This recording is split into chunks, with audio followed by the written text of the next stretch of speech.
অরিন তার বাবাকে বলে, বাবা, এটা আমাদের কলেজের শেষ স্টাডি ট্যুর। আমাকে তো কোথাও কখনো যেতে দাওনি। শেষ এই স্টাডি ট্যুরে না হয় যাই বাবা।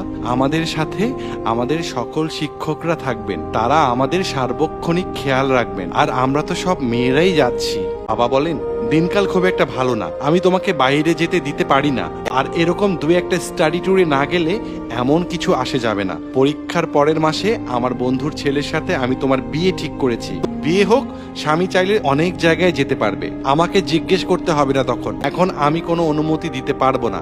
অরিনের মা এই সময় ঘরে আসে। তিনি সবকিছু শুনছিলেন। স্বামীর মুখোমুখি হয়ে কথা বলার সাহস নেই, তবুও আজ সাহস করে এসে দাঁড়ালেন। বললেন, সে তো আর ঘুরতে যাচ্ছে না, স্টাডি ট্যুরের জন্য যেতে চাচ্ছে।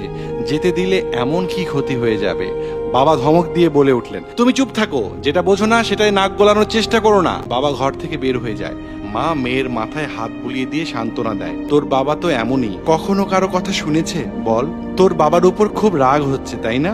আমারও হয়, কিন্তু কি করব, সে তো আমার স্বামী, তোর বাবা। অরিন মাকে বলে, না মা, আমি বাবাকে ঘৃণা করি না, কখনো করবও না। আমি তোমাদের দুজনকেই খুব ভালোবাসি। আমি জানি তোমরাও আমাকে খুব ভালোবাসো। বাবাও আমাকে অনেক ভালোবাসে, কিন্তু তার ভালোবাসাটা অন্যরকম। বাবা আমার বিয়ের জন্য ছেলে দেখেছে, পরীক্ষার পর আমার বিয়ে দিয়ে দেবে, তার বন্ধুর ছেলে। বাবা ভেবেছে এই ছেলে আমার জন্য বেস্ট। বিয়ের পর স্বামীর ঘরে গিয়ে আমার স্বপ্ন পূরণের নাকি সুযোগ আছে। কিন্তু মা, যার সাথে আমার বিয়ে হবে সেও যদি আমার বাবার মতোই হয়, তখন কি করব? হেসে দিয়ে বলে, জানো মা, তখনও আমি মেনে নেব এই ভেবে এটাই বুঝি আমার জীবনের জন্য ভালো। তবুও বাবাকে ঘৃণা করব না, কারণ বাবা মা সবসময় ভালোটাই চায়। তার কাছে যেটা ভালো মনে হয় আমিও সেটা আমার জন্য ভালো বলে মেনে নেব। আমি কাঁদবো না, কাউকে অভিযোগ করব না। দেখে নিও মা। বলতে বলতেই অরিন কেঁদে মাকে জড়িয়ে ধরে।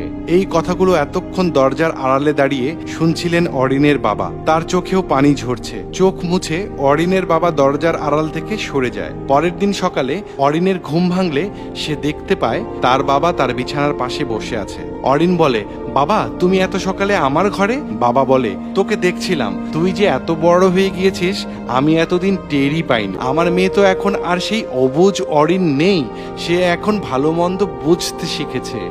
অরিন বলল, বাবা, তুমি এসব কথা কেন বলছো? কি হয়েছে তোমার বাবা?